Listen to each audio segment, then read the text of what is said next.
Hello class. What we're going to talk about in this video is how to solve non-right triangles using the law of cosines. Now in the previous video we saw what to do with non-right triangles, and we could use the law of sines, right? But to use the law of sines we had to have an angle and the side opposite that angle for it to work. The law of cosines, that's not necessary. Right? For the law of cosines, what we have? A squared equals b squared plus c squared minus 2bc times the cosine of a. Or we can do this with different angles in the positions here on the ends there. You can do it with any angle, it doesn't really matter. What you'll notice though, this looks a lot like Pythagorean theorem, and it is. But Pythagorean theorem only works for right triangles. This will work for acute triangles, obtuse triangles, right triangles. It doesn't matter. It'll work for anything. Alright, and if you'll notice what we need, we have to have side A, we have to have side B, and then angle C. So AB angle C. Or we need BC and angle A, or AC and angle B. So here we need side angle side. Right? A side, another side, and the angle in between them. We don't have to have that opposite side like we do for law of sines. All right. Now we can also do this without the angles if we have all three sides. So this is good for two things. We don't even need an angle if we have all three sides. So let's take a look at this, and we'll see how this works. All right. So we need to solve this triangle, and we have a side, and the angle in between the side. We don't have that opposite thing going on, so we can't do law of sines. We're going to do law of cosines. Now we have this angle, so we're going to find that side, that missing side first. All right. So first we're going to do that. So we have angle B, so we're going to use the one with b squared and cosine of b. And then we're just going to plug it in. So b squared, we don't know what b is. A is 11. C is 14, A is still 11, C is still 14, and then we have angle B, which is 34 degrees. All right. Simplify this, so we get 317, 308 minus 308 cosine of 34. We need B, we've got B squared, so we've got to take the square root of B squared and square root of this side, square root of the whole thing. And this, take this and stick this all in the calculator all at once. All right. And you get B equals approximately 7.85. So now we have side B right here, which means we now have a side and the angle opposite that side. And so what we're going to do with this, we're going to use law of sines to figure out the rest of it. All right? So we're going to take this, and we can figure out angle A, we can figure out angle C. It doesn't matter, we got it both. So we'll just do angle A first. Why not? So sine of angle A over the length of a side A equals the sine of angle B over the length of side B.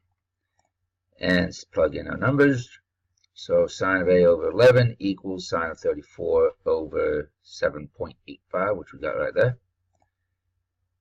Cross multiply and divide. Then we need to take the inverse sine of all of this and type it all in the calculator at once. All right? That way you've got less rounding off, and so your answer will be more precise. And so we get an answer of measure of angle A is approximately 51.6 degrees. Now we could do this again, use the law of sines again to find angle C, but we now have two angles. And if we have two angles, it's pretty easy to find the third by subtracting from 180, right? Because all three of them add up to 180, so 180 minus the 34 that we started with, minus the 51.6 that we found right here for angle A, gives us angle C is 94.4 degrees, approximately. Since this one was rounded, this one's also rounded off too. And so there are the missing sides, and we have now solved the triangle. All right? So that's not too terrible. What I want you to do now is to solve these two triangles. Pause the video, work them out, and then come back and see how you did. Alright, let's see how you did. Triangle 11 and triangle 12. There we go. So hopefully these are the numbers you came up with for the missing sides and angles here, and these are the numbers you came up with for the missing side and angles on triangle 12. If you did, good job. I want you can fast forward a little bit. If not, then let's see what's going on. All right, so number 11, we have angle B. So the first thing we need to find is the side opposite angle B. So we're going to plug this into our law of cosines, and we'll use this with b squared on the end here and angle B for the cosine. Then we take the square root of all that, simplify it down there, and we get B is approximately 61.1 units, whatever it is. Now we have angle B, we have side B, so now we're going to take this 61.1 and we can use this for the law of sines. And so we have sine of angle B over the length of side B equals the sine of angle A over the length of side A. And you could just as easily have done this finding angle C instead of angle A. It doesn't matter. So cross multiply and divide. We're going to take the inverse sine of all of this. And I would highly recommend just leaving it like that and typing this straight into your calculator just like that. All right. And you get the measure of angle A is approximately 47.7 degrees. If you didn't, you might want to double check that your calculator is in degrees, not in radians. All right. So now we have B, we have A. To find C, we could do law of sines again to find C, or since we already have one angle and now we have another angle, that's two angles, so we can just subtract these from 180, and the measure of angle C is 44.6 degrees. All right, so let's look at number 12. We're going to do basically the exact same thing, only instead of having B here and B there, we're going to have angle A in those positions. So we're going to do this. So A squared equals B squared plus C squared minus 2 times B times C times the cosine of angle A. Again, simplify this, take the square root. A is approximately 41.4. Now you have the length of this side. Come over here and we plug this into the law of sines. Cross multiply and divide. Take the inverse sine, and measure of angle C is approximately 35.3 degrees. We have now two angles, so we can come up with our third angle, angle B, by just subtracting that from 180. So 180 minus 114 for angle A minus 35.3 for angle C gives us 30.7 degrees for angle B. All right. So it's not too bad. It's not as nice as law of sines, but still. It lets us do things that the law of sines won't. Okay, so let's take a look at this. Here they give us all three sides, but they don't give us any of the angles. And that's fine. Again, we can't use law of sines for this because that would require us to have an angle, which we don't have. But we can use law of cosines. Now, you may be thinking, well, which side do we do first? Does it matter? In this case, it actually does. Very strange things can happen if you find an acute angle first in an obtuse triangle.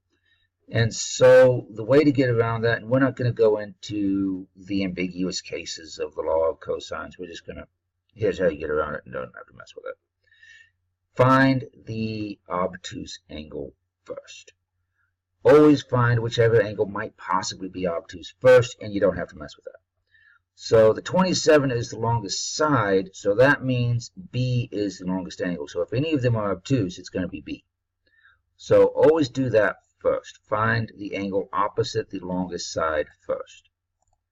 All right, so we're going to find angle B. So that means this is our cosine, this is that square at the very beginning of the thing. So we're going to have this law of sines, or law of cosines. Substitute all our numbers in. We have 27 squared equals 12 squared plus 20 squared minus 2 times 12 times 20 times the cosine of B. Now we need to get cosine of B by itself, so we have to subtract the 12 squared, subtract the 20 squared, and then all of this stuff here, this is all being multiplied by the cosine of B. So this negative 2 times 12 times 20 has to be divided out. And so that's what they have here. And it would have been nice if the book broke it down more, but whatever. So we're subtracting the 12 squared, subtract the 20 squared, then divide by all of this. Equals the cosine of b. So we want to get rid of the cosine, so we take the inverse cosine of all of that, and we stick it in our calculator, and we get the measure of angle B is 112.7 degrees, approximately. So again, now we have a side and the angle opposite the side, so hey, law of sines, that's a lot easier than messing with this. So we can plug this into law of sines to find angle A or angle C. It doesn't matter which one. So we set up our proportion here, sine A over the length of A, over the sine of angle B over the length of angle B, the length of side B, cross multiply and divide, take the inverse sine, and the measure of angle A is 24.2 degrees, approximately. And then triangle sum theorem, subtract our two angles that we have from 180, and that gives us our third angle C. And so there's our three angles. And there it is. All right. So do one more example.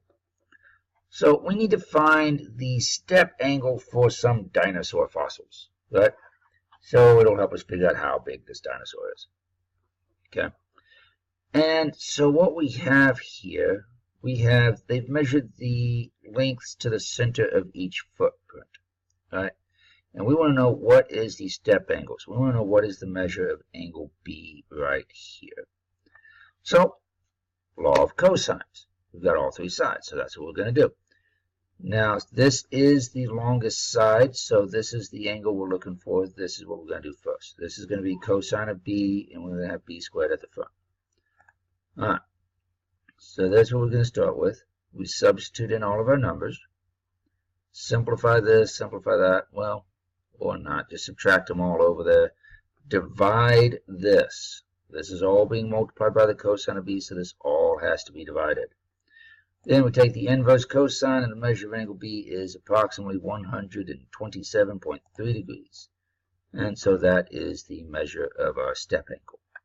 All right, so we see what kind of angle this dinosaur makes. All right, what I want you to do now, work out these two problems here. Just find the measure of those missing angles. Pause the video, work it out, then come back and we'll see how you did. Alright, let's see how you did. So here's the measures for triangle number 13. Here's the angles for triangle number 14. Hopefully you got those all right, in which case, good job, you've got law of cosines down. If not, let's take a look. Okay, so looking at this, which angle do we need to find first? Well, 6 is my longest side, so that means we have to find the measure of angle B first, just in case it's obtuse. Alright, so that's what we'll do first. So we set it up, 6 squared, because that's the angle, measure the side opposite angle B. We've got cosine of B over there. You plug all the numbers in. I went ahead and simplified this, so we've got 41 minus, that's not right. 41 minus, that should be 40. I've got a typo. And then we divide both sides by 40, negative 40. Take the inverse cosine, that should be for negative 5 over negative 40. So I've got a typo, I'm going to have to fix that. And so the measure of angle B after you take the inverse cosine is 82.8, approximately. Take your 82.8, plug that into law of sines, and we have this. Sine of 82.8 over 6 equals, and I'm finding sine angle C. You can find angle A first, it doesn't matter. So we cross multiply to divide, take the inverse sine, and the measure of angle C is 55.8. Take those, subtract those both from 180, and there's the measure of angle A. For problem 14, again, you always find that longest side first. So 27 is what we're going to use, so we're going to find angle B. Plug all the numbers in, simplify it, subtract the 785, divide by negative 736, take the inverse cosine of all of that, and there's measure of angle B. Take this, plug this into law of sines, set up your proportion, work all of that out, gets the measure of angle A, subtract those both from 180, and there's our missing angle C. Hopefully that helps you out. and I will see you next time.